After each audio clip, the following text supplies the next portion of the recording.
Assalamualaikum warahmatullahi wabarakatuh. Kembali lagi bersama saya Miftah Huda dalam Bicara Bola. Pada kesempatan kali ini kita akan membahas mengenai Timnas U19 yang sedang melaksanakan training center di Kroasia, di mana Timnas U19 pada pertandingan ketujuhnya melawan salah satu klub Eropa, yaitu Dinamo Zagreb. Dinamo Zagreb sendiri yang bertanding melawan Timnas U19 Indonesia merupakan pemain-pemain junior mereka, yaitu Dinamo Zagreb U19. Pertandingan antara Timnas Indonesia dan Dinamo Zagreb cukup sangat memuaskan, di mana saling jual beli penyerangan dan menunjukkan kreativitas dari kedua tim. Dan Indonesia mampu unggul 1-0 atas tim Dinamo Zagreb. Ya, kalau kita berbicara terkait masalah Timnas U19, tentu kita sudah tahu bahwa Timnas U19 itu atas asuhan Sintayong sangat memuaskan progresnya. Kita tahu di pertandingan awal, terus beberapa pertandingan mengalami kekalahan, namun Sintayong tetap optimis. Ditambah lagi Sintayong lebih menerapkan atau lebih menekankan kepada pemain untuk segi pertahanan dan penyerangan yang seimbang. Bagaimana caranya? Sintayong lebih menguatkan kondisi fisik mereka. Tim atau tips yang dilakukan kepada tim oleh Sintayong adalah bagaimana seorang pemain, satu atau dua, bahkan seluruh pemain memiliki kualitas fisik yang memadai, yang mana mampu bertahan selama 90 menit. Itu yang diberikan Sintayong kepada Timnas U19 atau Timnas muda ini. Kita tahu bahwa kelemahan Indonesia, baik jenjang senior maupun usia muda, rata-rata timnasnya kekurangan daya juang ketika menghadapi menit-menit terakhir, atau kehilangan stamina ketika menit-menit terakhir. Maka dari itu Sintayong menerapkan pelatihan fisik untuk 90 menit dalam satu pertandingan. Timnas Indonesia mampu bertahan dan menunjukkan kualitasnya. Ini yang diubah oleh Sintayong dalam strategi timnas untuk menghadapi beberapa pertandingan yang dijadwalkan oleh PSSI. Nah, terbukti di training center ini yang dilakukan di Kroasia, Timnas U19 menunjukkan progresnya, di mana walaupun mereka mengalami kekalahan di laga-laga atau di pertandingan-pertandingan awal saat melawan Kroasia, saat melawan Qatar, tapi Timnas Indonesia mengalami progres. Di 3 pertandingan awal mereka mengalami kekalahan, namun saat pertandingan melawan Arab Saudi di pertandingan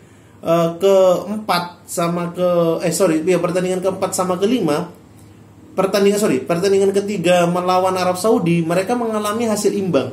Itu menjadi modal untuk pertandingan keempat melawan Qatar, menang dengan skor 2-1, dan melawan Qatar di pertandingan kelima imbang dengan skor 1-1. Dan pertandingan ke-6 kemarin kalah juga melawan Bosnia dengan skor 1-0. Ini semua menjadi catatan. Sebenarnya kita jangan membahas antara menang atau kalah, tapi kita bahas adalah bagaimana progres timnas muda ini selama training center. Nah, berdasarkan data, berdasarkan gaya permainan, berdasarkan beberapa catatan yang saya kumpulkan, bahwa timnas U19 dari 7 pertandingan ini mengalami progres yang sangat signifikan dalam segi permainan. Mereka awal-awal kita tentu ingat bahwa mereka bermain bertahan dengan memanfaatkan celah untuk counter attack. Lambat laun semakin banyak pertandingan yang mereka jalani, bola pun mengalir begitu indah dari satu kaki ke kaki yang lainnya, dari satu pemain ke pemain yang lainnya, di mana memanfaatkan pemain lini tengah, lini sayap, wingback maupun lini depan mereka. Terlebih lagi, ketenangan dari masing-masing pemain di lapangan membuat tim ini semakin bagus progresnya. Kita tentu jelas kita ingat bahwa pemain inti 11 orang yang dipatenkan oleh Sintayong di beberapa pertandingan awal, pertengahan maupun di pertandingan akhir-akhir ini, 2 pertandingan terakhir, ini sangat menunjukkan kelasnya. Tentu jelas kita tahu bahwa jenderal lapangan tengah Brilian Aldama serta David Maulana itu sangat ciamik permainannya. Antara menyerang dan bertahan itu sangat bagus. Kalau kita melihat 4-4-2 dari beberapa pelatih, tentu jelas 2 gelandang bertahan ketika mengalami serangan dari kubu lawan, mereka akan menjadi gelandang bertahan, dan dua sayapnya maju mengerucut menjadi lini tengah. Sama, Sintayong juga menerapkan demikian. Tapi yang lebih ciamiknya adalah ketika mereka mendapatkan bola, transisi dari bertahan ke menyerang itu sangat bagus dengan dikomandoi oleh David Maulana maupun Brilian Andama. Dengan Witan Sulaiman sebagai penggebrak dan sprinter, dan winger sebelah kirinya dari Ilham juga sangat bagus di babak pertama pada pertandingan tadi malam. Dan jangan ketinggalan 2 striker mereka, Brief Patari dan salah satu striker yang sangat bagus juga. Sintayong ini menerapkan strategi demikian karena Sintayong tahu kualitas dari pemain-pemain timnas di Indonesia. Mereka memiliki kecepatan, mereka juga memiliki skill yang bagus, sehingga bisa diterapkan dengan strategi yang seperti demikian. Mungkin nanti kedepannya Sintayong bisa mengubah atau memodifikasi strateginya apabila menerapkan tetap 2 striker, bisa 3-5-2 ataupun bisa menjadi 4-4-2 dengan diamond di tengah, bisa jadi seperti itu. Kita patut tunggu apakah Sintayong lebih meningkatkan lagi kualitas timnas U19 ke depannya ketika timnas U19 menghadapi tim-tim yang lebih kuat lagi. Untuk 7 pertandingan ini, kalau bisa kita review, pertandingan tadi malam merupakan pertandingan yang bagus menurut saya. Sintayong menerapkan 11 starting line up-nya hanya minus Quick Supri, atau kita melihat Supri yang bergerak dari sisi sayap, mereka cadangkan dan diganti oleh Ilham. Namun pertandingan sangat ciamik, bola mengalir begitu cepat, wingback mereka arahan sama Bagas Kava itu bermain sangat solid sekali, menjaga pertahanan maupun penyerangan.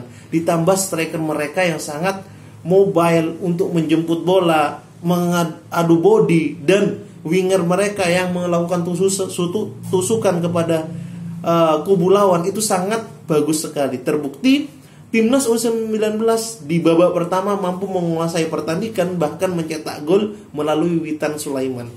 Tentu menjadi catatan positif kepada anak asuhan dari Sintayong ini. Karena apa? Karena Sintayong ini merupakan salah satu tim yang mana memanfaatkan peluang untuk menciptakan gol seperti yang bisa dia tangani waktu di timnas Korea Selatan kemarin pada saat Piala Dunia.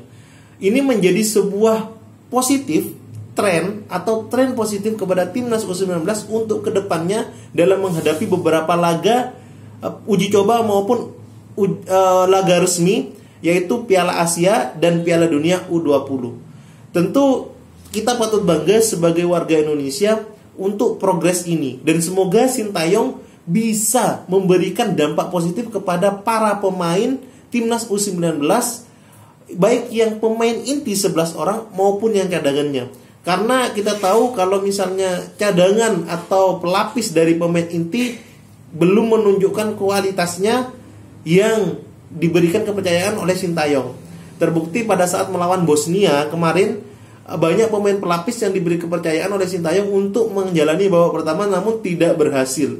Tentu jelas untuk kedepannya semoga Sintayong bisa menerbitkan atau mengorbitkan pemain pelapis menjadi pemain superior yang mana mampu menjadi satu tim yang berkualitas, yang mampu memberikan produktivitas gol, permainan yang ciamik, serta memberikan prestasi kepada timnas muda U19 ini. Dan kita patut tunggu apakah dengan strategi ini Sintayong mampu berbicara banyak kepada pentas-pentas yang akan dihadapi oleh timnas U19, yaitu Piala Asia dan Piala Dunia U20 di tahun 2021. Karena target dari PSSI kepada Sintayong adalah bagaimana mampu bermain bagus dan menjadi juara di Piala Asia, dan mampu bermain bagus dan masuk 4 besar di Piala Dunia U20 di 2021. Semoga target yang diberikan PSSI menjadi suatu momentum untuk Sintayong agar lebih baik lagi dalam mendidik anak buahnya di Timnas Muda U19. Kita patut tunggu apapun yang akan terjadi untuk Timnas U19 yang akan datang, dan kita harus apresiasi kinerja dari manajer dan staff manajer untuk Timnas U19. Mungkin itu saja yang bisa disampaikan. Kita akan bertemu di lain kesempatan dalam Bicara Bola. See you guys.